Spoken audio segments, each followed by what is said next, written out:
signature of every century has been its skyline. The very ancient, the old, the medieval, the modern.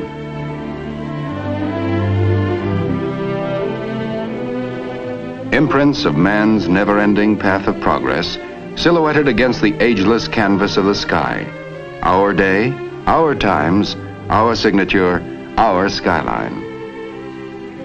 Metal fingers beckoning to the invisible, calling to sound the ear cannot hear and sight beyond the range of the unaided eye.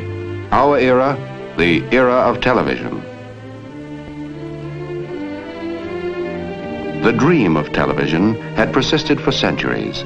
The human eye is a miraculous instrument, perceptive, sensitive, forever tuned to the pulsating wavelengths of light. Yet the eye is hemmed in by horizons. It cannot see over a hillside or beyond the haze of distance. To extend the range of human eyesight, man developed marvelously sensitive instruments, binoculars.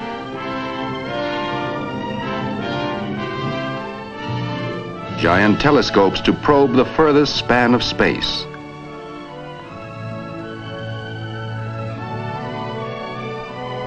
But always there were barriers, distance. Could man fling pictures to the sky and gather them in at a distant point? It was a provoking challenge. And nowhere did the challenge provoke more unending experiment and research than at RCA. As far back as the 1920s, two men took up this challenge. They shared the irresistible dream of television. David Sarnoff, chairman of the board of RCA. Dr. Vladimir Zworykin, honorary vice president and technical consultant of RCA. Dr. Zworykin, every now and then I like to put the calendar back and remember another important occasion when you came to my office. You were a good salesman, and I was a good dreamer. We talked about broadcasting moving images by electronics. And I remember that I asked you what it would cost to develop an all-electronic television system. Do you recall your estimate? Of course I remember. I asked something like $100,000. Your estimate missed by quite a bit. It cost RCA more than $50 million to create, develop, and introduce America's first all-electronic television system. And since that time, as you know, RCA has spent another $70 million to pioneer and develop the compatible color television system. But how well that money was spent. We succeeded in extending human sight far beyond the horizon. Yes. This is wonderful thing about television. The extension of our sight. You are better acquainted with this progress, General, than anyone because of your participation and leadership in so many phases of television development. It was nearly 30 years ago that I came to your office with that tube, the first eye of television. Yes, I well remember it. Nearly 30 years ago. And what a great invention this tube has become. It certainly has fulfilled its destiny. Well, General, this is the grandfather of the pickup tube. Do you want to see the newest grandchild? Well, I'm all for grandchildren. Let's have a look at it. Well, here it is. Well, this certainly looks very interesting. What do you expect this grandchild to do? Well, that's what we call miniature Vidicon.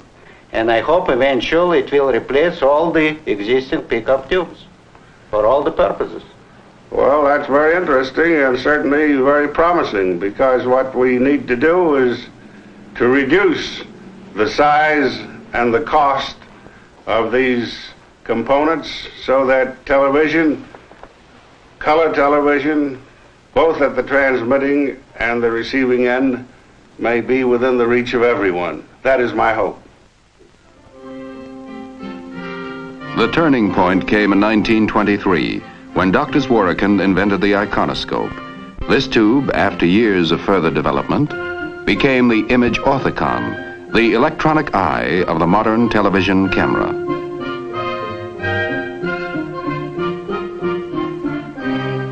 In 1929, Dr. Zworykin and his associates announced the first successful electronic kinescope, forerunner of today's television picture tube.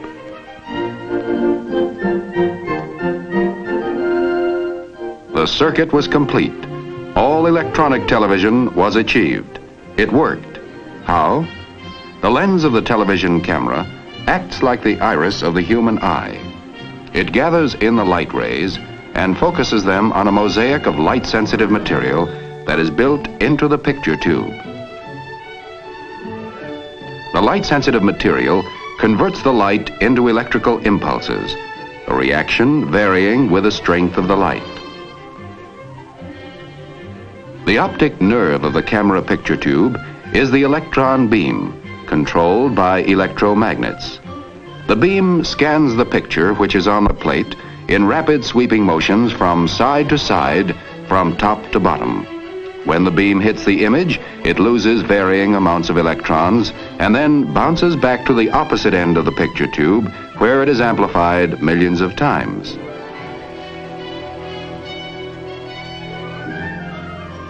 It is led off to the transmitter in the form of electric current.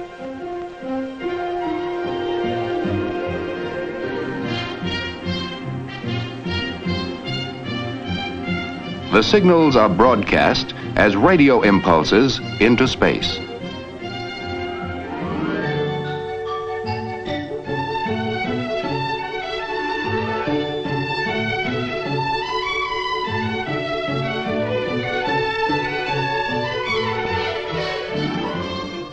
Heart of the receiving set is the kinescope.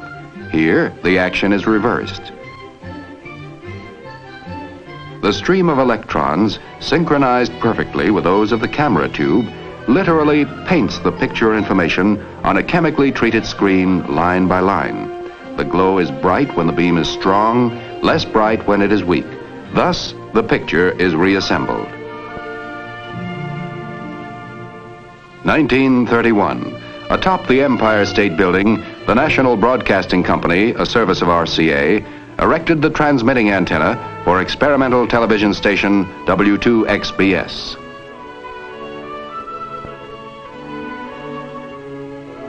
Now, RCA's technicians and scientists tackled the next goal, improvement of picture quality. Hitherto, using a mechanical process, the best that could be transmitted was a crude signal of 60 scanning lines. RCA turned to the new science of electronics, discarded the mechanical spinning disc, and soon doubled, tripled, then tripled again the scanning lines. Now television was really on its way. In 1937, television strode out of the studio with mobile vans developed by RCA and NBC, versatile, self-sustaining. New eyes, new vision for the world. A man could sit at home, yet his eyes could scan the countryside. A bright new era dawning, a new dimension in communications. Distance reduced to microwaves, walls, barriers, mountains erased. Television, the ultimate triumph in man's search for sight beyond the range of the human eye. 1939. Television is ready to make its official public debut. The setting could hardly be more perfect. The New York World's Fair. Its theme, the world of tomorrow. And the world of tomorrow became the world of today. The RCA exhibit building, where on April 29, 1939, David Sarnoff stated, "We have added radio sight to sound." NBC cameras probed, explored, scrutinized. Viewers watching the 3,000 television sets then in New York saw the first president ever televised, Franklin D. Roosevelt, officially opening the world of tomorrow.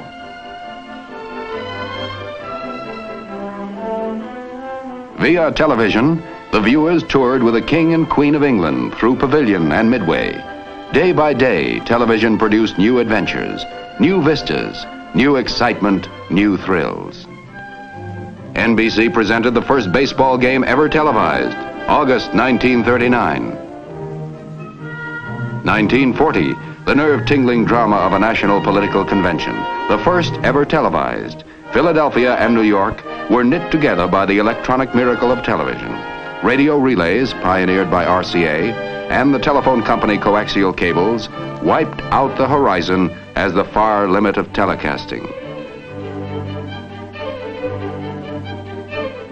Still in the trial and error stage, television began studying its own future as a tremendous new medium of entertainment. The first programs were simple, unpretentious, proving grounds for technicians, cameramen, directors, writers, and performers. Slowly, the know-how was gained.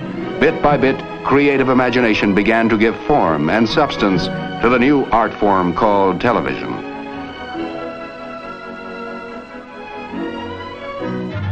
(1941), a fateful year, war, and the beginning of a 4-year blackout for commercial TV. And television enlisted for the duration. Research went forward at war tempo. At RCA's David Sarnoff Research Center, Princeton, New Jersey, 24-hour shifts explored every corner of the new world of electronics.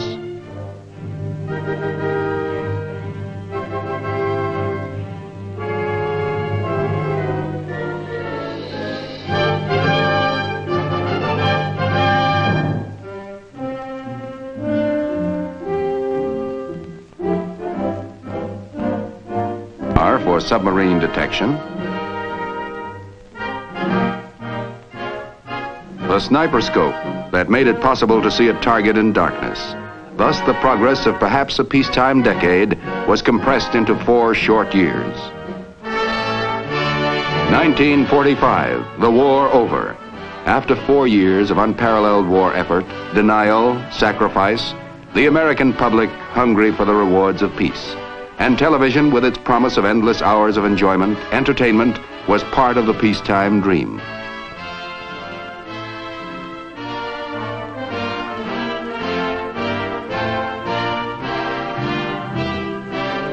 RCA, although 1949, an historic television first, a presidential inauguration. As Harry Truman took the oath, the event was a dynamic industry employing more than 1 million.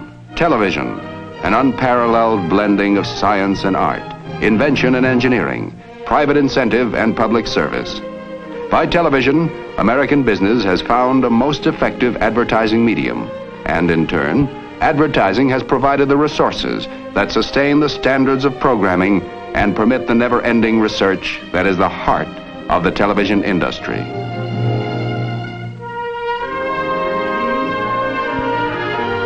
Television servicing alone has become a major industry, employing nearly 100,000 people.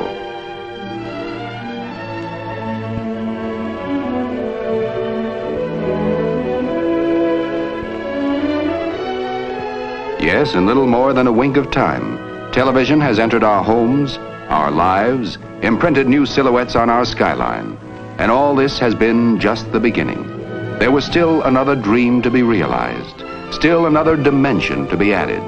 Black and white television had been the herald. It put millions of TV sets into our homes, built hundreds of TV stations, created an industry, an art, a public service, an exhilarating component of our American way of life.